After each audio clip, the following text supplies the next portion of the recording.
Hello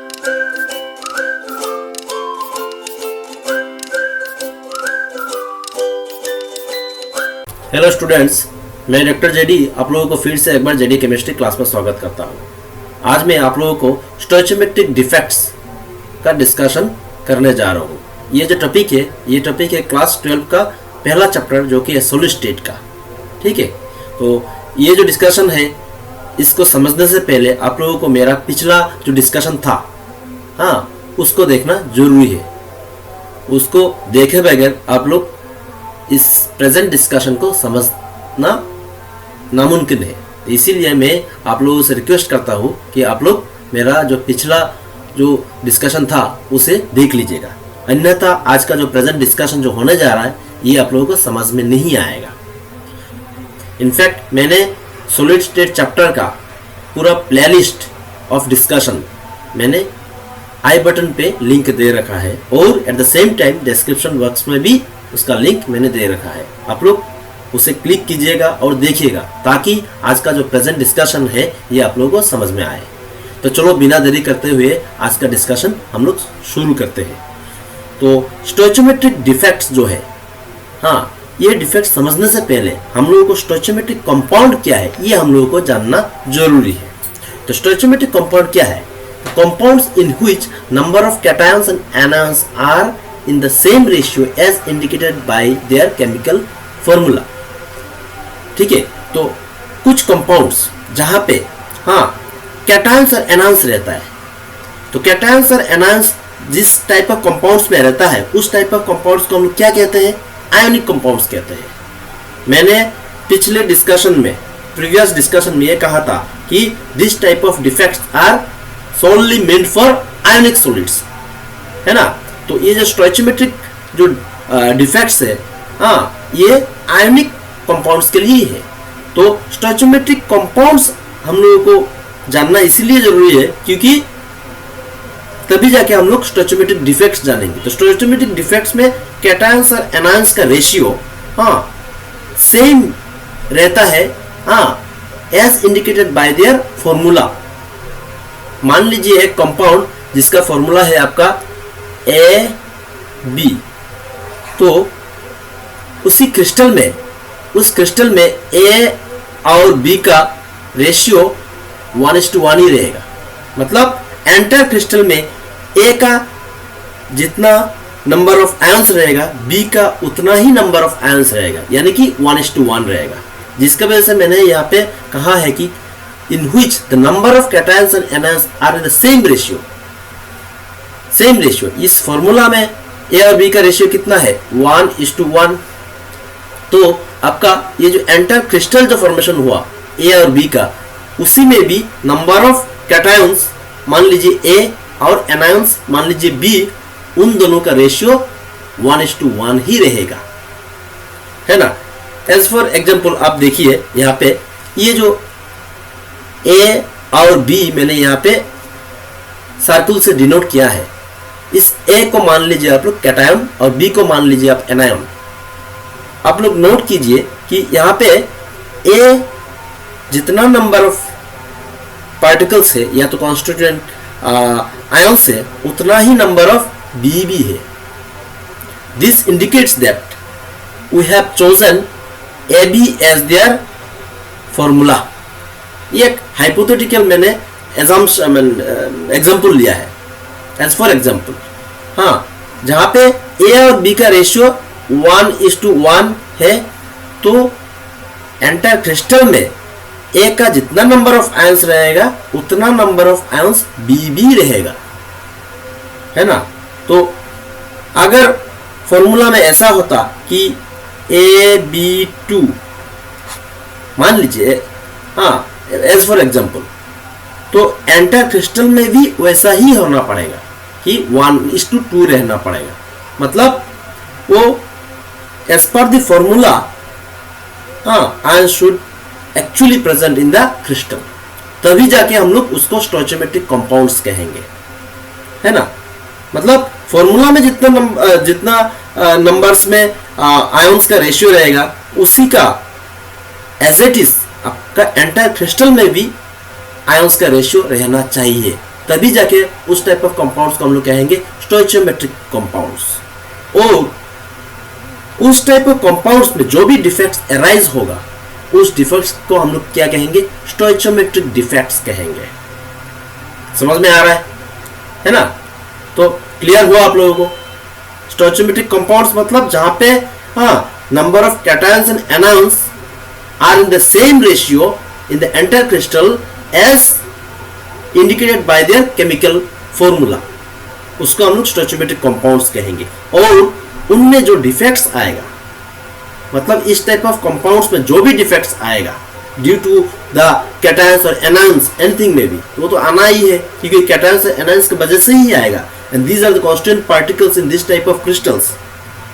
तभी जाके उस टाइप ऑफ डिफेक्ट्स को हम लोग कहेंगे क्या, स्टोइचियोमेट्रिक डिफेक्ट्स कहेंगे। समझ में आया?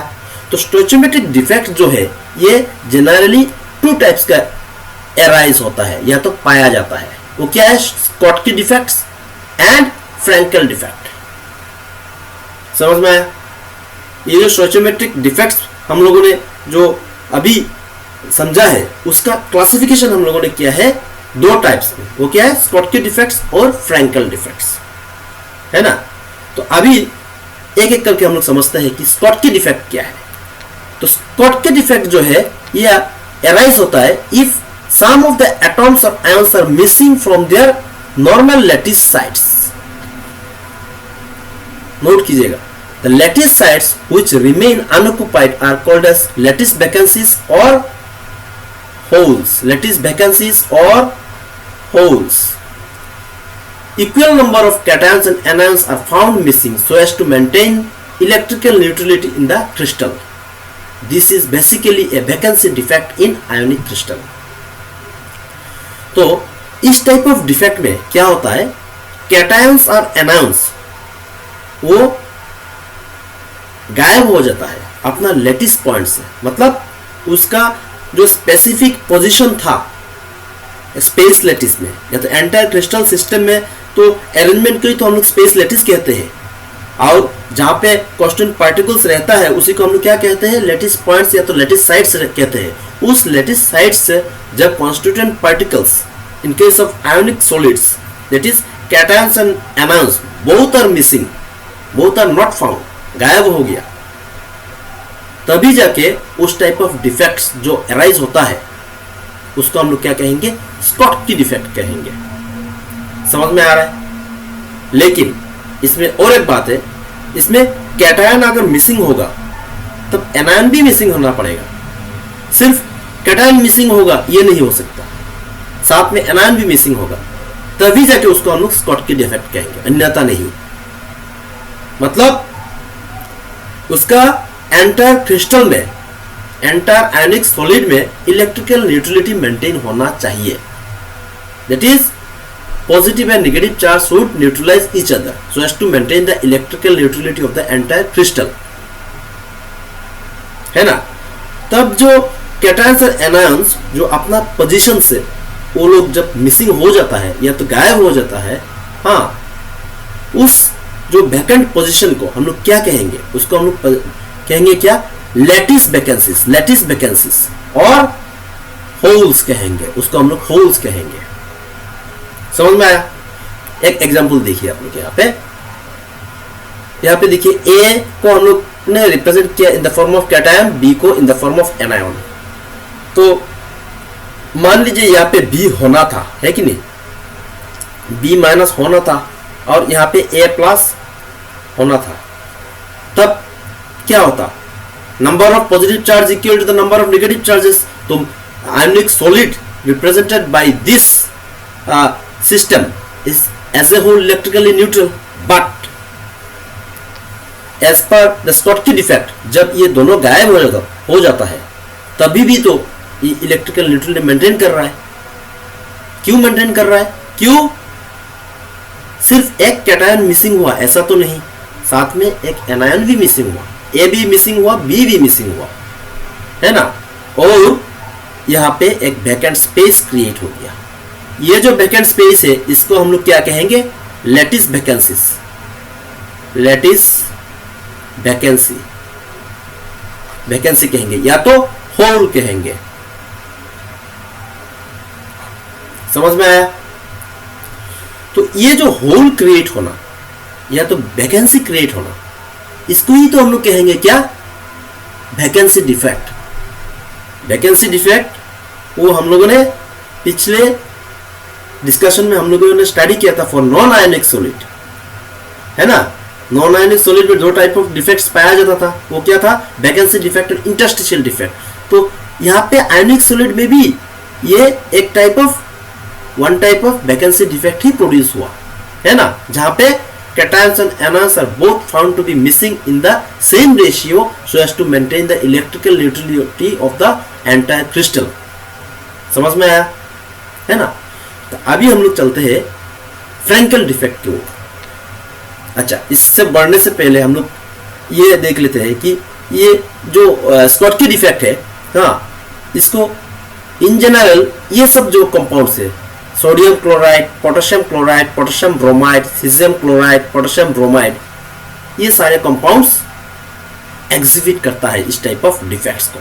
यानी इस टाइप ऑफ सॉलिड्स में, हाँ, स्कॉटकी डिफेक्ट्स पाया जाता है। और ये जो सारे सॉलिड्स है, या तो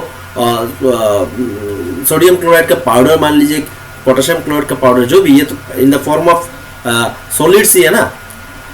तो ये तो आयनिक कंपाउंड्स है ना, प्योरली आयनिक कंपाउंड्स, इनमें स्कॉटकी डिफेक्ट्स पाया जाता है ना।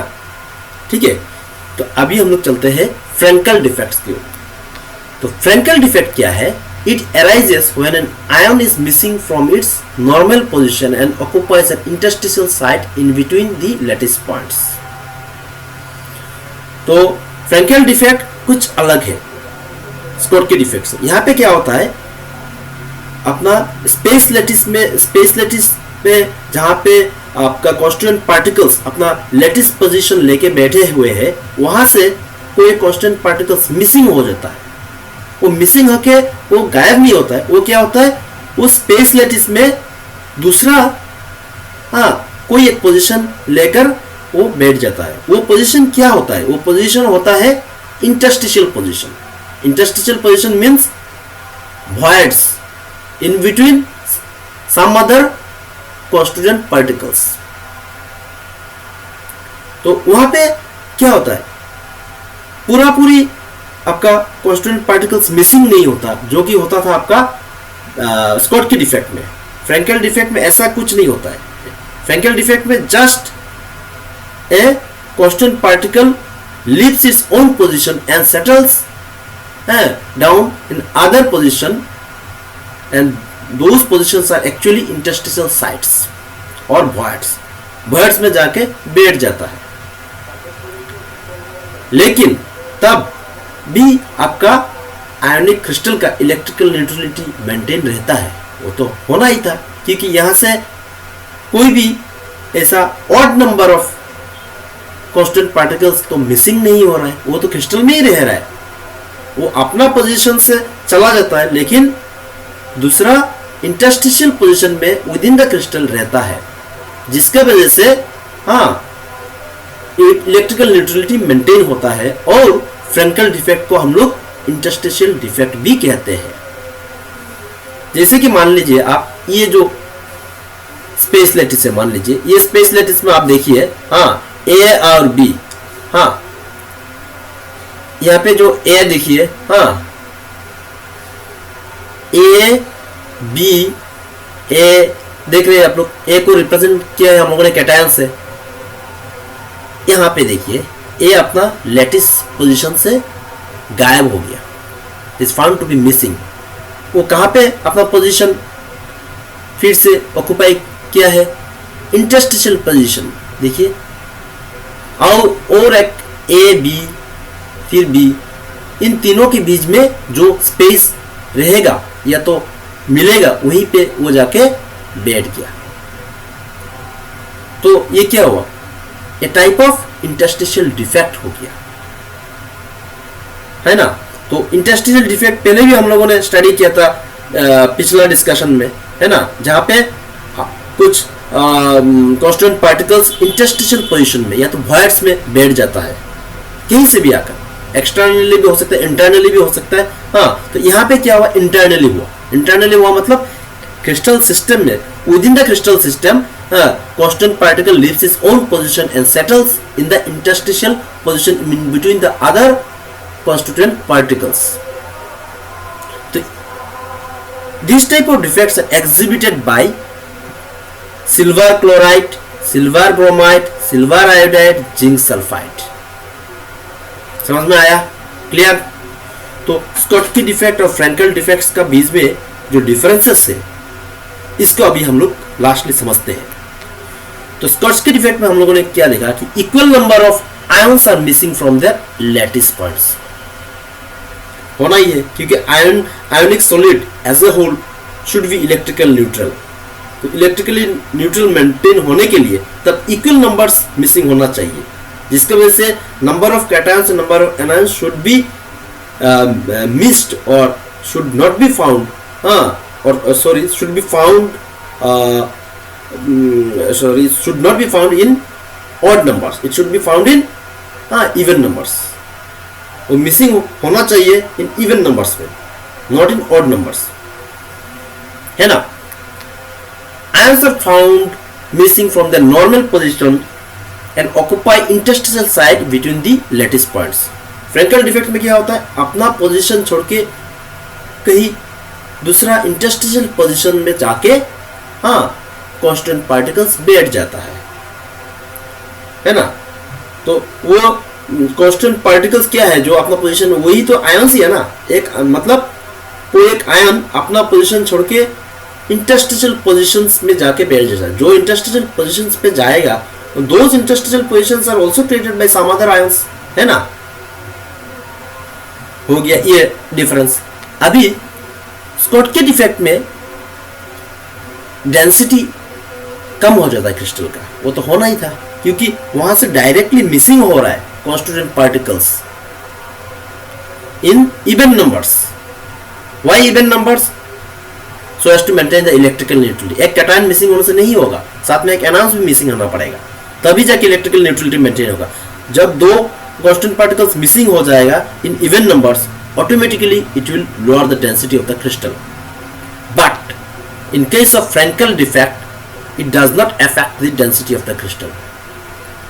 Quite obvious, यहाँ पे तो कोई मिसिंग डायरेक्टली नहीं हो रहा है, जिसका वजह से डेंसिटी पे कोई इफेक्ट नहीं आएगा क्रिस्टल का। समझ में आया? अच्छा। It is generally shown by ionic solid having high coordination number, while both cations and anions are of equal size. ये जो डिफेक्ट है स्कॉटकी डिफेक्ट, ये आयनिक सॉलिड जिनमें कोऑर्डिनेशन नंबर आयंस का ज्यादा रहेगा, उसी टाइप ऑफ कंपाउंड्स में स्कॉटकी डिफेक्ट पाया जाता है। और फ्रैंकल डिफेक्ट्स पाया जाता है आयनिक सॉलिड्स जिनमें कांस्टिट्यूएंट जो आयंस रहेगा उन सब का कोऑर्डिनेशन नंबर लो रहता है, उन सब में पाया जाता है। और इनमें फ्रैंकल डिफेक्ट में जो कांस्टिट्यूएंट पार्टिकल्स है, उनमें जो कैटायन रहता है वो जनरली छोटा होता है, ताकि वो इंटरस्टिशियल पोजीशन ऑक्युपाई कर सके। वहां पे क्या होता है, जनरली कैटायंस छोटा होता है एनायंस से, तभी जाके वो इंटरस्टिशियल पोजीशन पे जाके आसानी से बैठ सके। ठीक है, छोटा होता है जिसके वजह से ही वो जाके इंटरस्टिशियल पोजीशन में बैठता है, और फ्रैंकल डिफेक्ट को हम लोग इंटरस्टिशियल डिफेक्ट भी कहते हैं। क्लियर? समझ में आया? मैं आशा करता हूँ तो स्कॉटकी डिफेक्ट और फ्रैंकल डिफेक्ट के बीच में जो स्ट्राइकिंग डिफरेंसेस है, ये आप लोगों को समझ में आया, है ना। स्कॉटकी डिफेक्ट में कैटायंस और एनायंस इक्वल नंबर में मिसिंग होता है, फ्रैंकल डिफेक्ट में कोई मिसिंग नहीं होता है, with in the crystal system रहता है। स्कॉटकी डिफेक्ट में डेंसिटी कम हो जाता है और फ्रैंकल डिफेक्ट में डेंसिटी सेम रहता है। और स्कॉटकी डिफेक्ट में जो आयनिक आयनिक सॉलिड्स होता है, उनमें coordination numbers of the constituent ions ज्यादा रहता है, और फ्रैंकल डिफेक्ट्स में जो आयनिक सॉलिड्स रहता है उनमें कांस्टिट्यूएंट आयंस का कोऑर्डिनेशन नंबर लो रहता है, और कैटायंस जनरली ऑक्युपाई करता है interstitial position due to their small size. ठीक है, मैं आशा करता हूं आप लोगों को ये समझ में आया। तो मेरा डिस्कशन आज का यहीं तक सीमित रहता है ना। और मैं आप लोगों को धन्यवाद देना चाहता हूँ, हाँ, कि आप लोगों ने ये डिस्कशन को देखा इतने टाइम तक। अगर आप लोगों को ये डिस्कशन देखने के बाद कुछ समझ में नहीं आया, मैं आप लोगों से ये रिक्वेस्ट करता हूँ, आप लोग प्लीज़ कमेंट्स कीजिएगा ताकि मैं उन कमेंट्स का सूटेबल रिप्लाई दे सकूँ, है ना। और मैं ये भी रिक्वेस्ट करता हूँ कि आप लोग इस चैनल को सब्सक्राइब कर लीजिएगा और एट द सेम टाइम उस बेल बटन को प्रेस कीजिएगा ताकि मैं जब भी कोई नया डिस्कशन लेकर आऊँ आप लोगों को उसका नोटिफिकेशन इंस्टेंटली मिल जाए। ठीक है, थैंक यू, मिलते हैं नेक्स्ट डिस्कशन में।